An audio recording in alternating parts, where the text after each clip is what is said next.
Então vamos lá? Bom, a gente vai conversar hoje aqui sobre alguns temas mais espinhosos e principalmente sobre a principal razão para você não ter nenhum bem no seu CPF. Eu vou tentar mostrar aqui para você 3 vantagens que você pode ter se você parar de ter bens no seu CPF e transferir isso ou para uma entidade jurídica ou, em alguns outros casos, até um offshore ou sair com esse patrimônio aqui do Brasil. A gente vai tentar conversar sobre isso, para quem se aplica, para quem não se aplica. Muita gente pensa que você precisa ter bilhões de reais, né? E muitas vezes não bastam milhões aí, brincadeira. Mas é um pouco verdade. Tem alguns casos aqui em que você consegue tirar tudo do seu CPF e que você pode se beneficiar muito de fazer esse movimento. Então eu vou tentar abranger aqui todas as gamas e aí te informar como que você pode fazer caso você tenha interesse em deixar de ter bens dentro do seu CPF e passar a não ter absolutamente nada. E pode parecer meio irracional isso, mas na verdade faz todo sentido, principalmente em um país tão complicado como é o Brasil. A primeira coisa que a gente precisa compreender aqui é que o motivo principal talvez seja a blindagem patrimonial, que é uma forma de proteger o seu patrimônio. E não tem nada a ver com ser político, ou ser criminoso, ou cometer crimes, não é isso não. No Brasil não existe blindagem absoluta de patrimônio, na verdade, mas o que acontece é que se um bem tiver no seu nome, ele pode ser atingido por redirecionamento de dívida, ele pode ser atingido por insolvência pessoal, por processos trabalhistas, ou até mesmo por processos fiscais. Aí você vai falar assim, Raul, mas eu não tenho nenhum desse tipo de problema. Lembre-se que o Brasil tem mais de 438 mil normas tributárias, o que significa que se você tem uma empresa, a chance de você estar quebrando alguma dessas normas, até mesmo sem saber, é gigantesca. E o Brasil tem uma lei extremamente complexa, né? De casamento, de união estável. Muitas vezes você mora com alguém, não sabe o risco que você está correndo. Muitas vezes alguém pode tentar comprovar uma união estável com você, mesmo sem ter tido essa união de fato. E um juiz pode acabar dando um ganho de causa. A gente tem casos aí no Brasil que você vai descobrir a injustiça depois de 10, 15 anos. Faz sentido, então, você blindar o seu patrimônio por medo dos erros judiciais, que no Brasil não são nada pequenos. E se o bem estiver no nome de uma holding patrimonial, ou seja, de uma empresa que é dona de empresas, por exemplo, ou que é dona dos seus bens, dificulta muito a penhora em execuções contra você. Em caso de empresa offshore, dona da holding, a privacidade, né, que existe, então significa que ninguém tem como saber de quem são seus bens, impede golpe, os dados não são visíveis, né, no site da Receita, as pessoas não conseguem lá te sequestrar ou fazer alguma coisa nesse sentido. Então a blindagem patrimonial vai muito além do que muita gente pensa, que é simplesmente para esconder patrimônio de gente que deve alguma coisa. Não necessariamente. Tem menor exposição no caso de credores oportunistas. A gente sabe que a justiça trabalhista brasileira nem sempre é das mais idôneas do mundo. A gente sabe que tem muita gente mal intencionada que consegue ganhar causas aí absurdas no Brasil. E aí, assim, quando a gente fala de uma blindagem patrimonial, é exatamente como no automóvel, né? O que a gente está tentando fazer não é falar assim, olha, eu vou ter um meu carro blindado porque eu acho que é legal ou porque isso é mais barato. Não. No geral, é porque pode acontecer alguma eventualidade, aquilo que está imprevisto. Ninguém sai de casa esperando topar com um malandro que quer te assaltar. Então o que a gente faz é tentar proteger essas coisas, tentar se organizar com relação a isso. Quando essa blindagem patrimonial é feita no Brasil, é basicamente um reforço dessa segurança. Se a gente estiver falando de uma blindagem patrimonial feita em outro país, por exemplo, utilizando um offshore, é como se esse carro nem existisse aqui mais, né? Como se você andasse invisível por meio das ruas de São Paulo aí, ou da sua grande capital onde você vive. Então faz muito sentido. Não torna o carro impenetrável, no caso da blindagem, e nem nesse caso dessa blindagem aqui, mas desestimula ataques jurídicos, desestimula também advogados que são meio charlatões ali, tentam enganar os clientes e falar, a gente vai conseguir ganhar dinheiro. Tem advogados no Brasil que nem pegam causas quando ela é contra alguém que tem uma blindagem patrimonial bem feita, porque o cara sabe que existe um recurso jurídico utilizado ali. Então, primeiro caso, e o mais simples de todos, da blindagem patrimonial, é um motivo muito sério para você não ter nada no seu CPF. Quanto menos você tiver coisa no seu CPF, menos exposto você está a essas regras do Brasil, essas coisas sem sentido. Quando você tira a empresa daqui, mais ainda, né? Você está muito menos exposto e você está até, muitas vezes, fora do radar da maior parte dos problemas que a gente tem no Brasil. Segundo lugar aqui é se você tem filhos, né? Um motivo sucessório. A gente sabe que o imposto, o ITCMD e os custos de inventário no Brasil são extremamente altos. Em caso de falecimento no Brasil, o ITCMD vai variar de 4% a 8%, dependendo do estado que você está,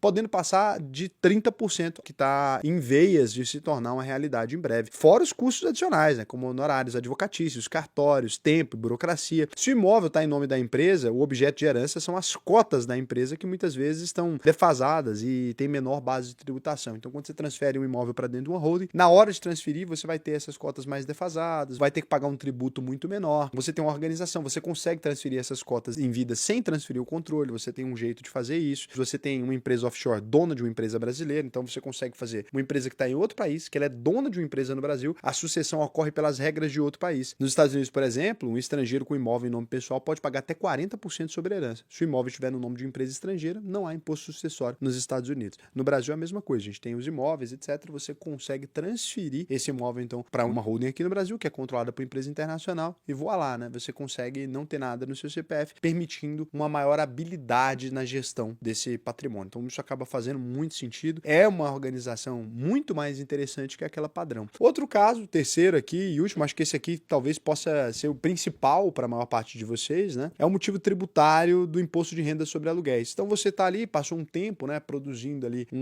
construindo imóveis, construindo muitas vezes uma kitnet, construindo uma chacrinha que você aluga, ou mesmo até alguns Airbnbs, agora está muito famoso, ou mesmo só comprou 2, 3, 4, 5 apartamentos, foi juntando quando você foi ver se tinha muita coisa, montou uma galeria ali com algumas lojas, tem de todo caso. No Brasil é muito comum os imóveis como aposentadoria. Na pessoa física, os aluguéis são tributados pela tabela do Carnê-Leão e pode chegar a 27,5% de tributo. Na pessoa jurídica, com uma holding no lucro presumido, por exemplo, a mesma atividade, administração de bens próprios, paga 15% de imposto aí, praticamente a metade. Então é muito menor. Logo, colocar os imóveis em uma empresa reduz consideravelmente a sua carga tributária sobre a renda passiva. Então aqui você tem uma estratégia muito eficiente para receber dinheiro de imóveis sem necessariamente precisar pagar isso tudo. Então o Brasil ele é um país gigantesco em litígios, né? Aproximadamente um processo para cada 2 pessoas. Todo mundo no Brasil vai ser processado em algum momento. O sistema judiciário brasileiro favorece o que chama de parte hipossuficiente, consumidor, trabalhador, desequilibra completamente o conceito de justiça. Então, se você parte de um princípio que você está processando uma empresa, o juiz já entende que a pessoa está certa e que a empresa está errada. A legislação parte desse pressuposto de culpa por uma das partes, o que é extremamente perigoso para quem tem patrimônio visível, né? Ah, então você é muito mais rico, toma ali o imposto. Então, para você faz sentido, né, ter uma blindagem patrimonial e, por via das dúvidas, tirar as coisas do seu CPF por conta de economia tributária, eficiência sucessória e proteção patrimonial. Aí você pode criar uma holding imobiliária ou você pode criar realmente uma empresa offshore. Se você quiser ajuda para fazer isso, eu não sei, talvez você já tenha um contador da sua confiança, etc. Não precisa, mas se você quiser ajuda para fazer isso, entender se é o seu caso, você pode preencher o questionário aqui embaixo. Agora, Raul, não tenho nem R$1 milhão de patrimônio, não tenho nada dessas questões assim. Eu tô na parte de construir o patrimônio e já queria fazer da maneira correta, né? Eu tô começando a ganhar dinheiro, tô começando a me estruturar ainda. O que eu posso fazer para começar do jeito certo e saber a hora certa de migrar para essas estratégias enquanto eu ainda tô no começo, que é a melhor forma de começar e a mais barata de todas, né? O que eu vou te recomendar, se você ganha aí, pode ser R$4.500 por mês ou mais, eu já vou te recomendar isso. Você pode preencher o questionário aí da uvp.com.br, clica no botão Faça análise de perfil. O que você vai aprender aqui? Vai aprender a investir, vai aprender a fazer a melhor estratégia tributária para o seu caso específico, a gente ensina tudo isso lá dentro da UVP, e quando chegar a hora, vai também aprender a abrir uma empresa offshore, investir offshore, né? Investir fora do Brasil, que isso também dá uma blindagem patrimonial, mesmo que você tenha pouco patrimônio. Então isso é extremamente interessante. Preencha aí o questionário. Se você precisa de holding patrimonial, o questionário é o da holding patrimonial, se não, é o da uvp.com.br, pode preencher o questionário, que para mim vai ser um prazer te ensinar a investir, te ensinar a fazer uma estratégia tributária interessante, te ensinar como arrancar, né, o seu dinheiro do nosso país, que muitas vezes é uma boa estratégia para você, ou mesmo deixar ele aqui só que pagando menos tributos, principalmente agora que a gente sabe que os tributos estão aumentando cada vez mais. Então vai lá, que vai ser muito legal. Agora, aqui no canal, a gente tem uma tradição, né, de no final do programa aqui, a gente olhar as perguntas que os inscritos fizeram, inclusive se você não é inscrito, se inscreve, né, é importante se você tem interesse por esse tipo de assunto, e eu vou aqui agora responder as perguntas que vocês fizeram. O The Dark Knight aqui, ele fez o seguinte: o diagnóstico simplista sobre uma publicação que eu fiz a respeito da situação do Brasil atual, né, e partidário sobre os problemas do Brasil. De fato, né, toda proposta de solução, ela parte de algum viés, o meu parte de um viés liberal. E aí ele continua. Mas é sempre isso. Para os liberais, o problema se resume em enxugar o gasto público. É que eu não disse isso, né? Na publicação eu falo sobre uma série de coisas. Diminuir o gasto público é tratar melhor o dinheiro, principalmente dos mais pobres, que hoje estão sofrendo com os efeitos da inflação. Já que os mais ricos têm investimentos fora do país, têm investimento em diversas categorias de investimento que inclusive protegem contra a inflação, penalizando a classe baixa. Quem penaliza a classe baixa é a inflação. E aumentando incentivos e isenções para os ricos. Eu não disse isso, né? Inclusive na publicação que você está dizendo,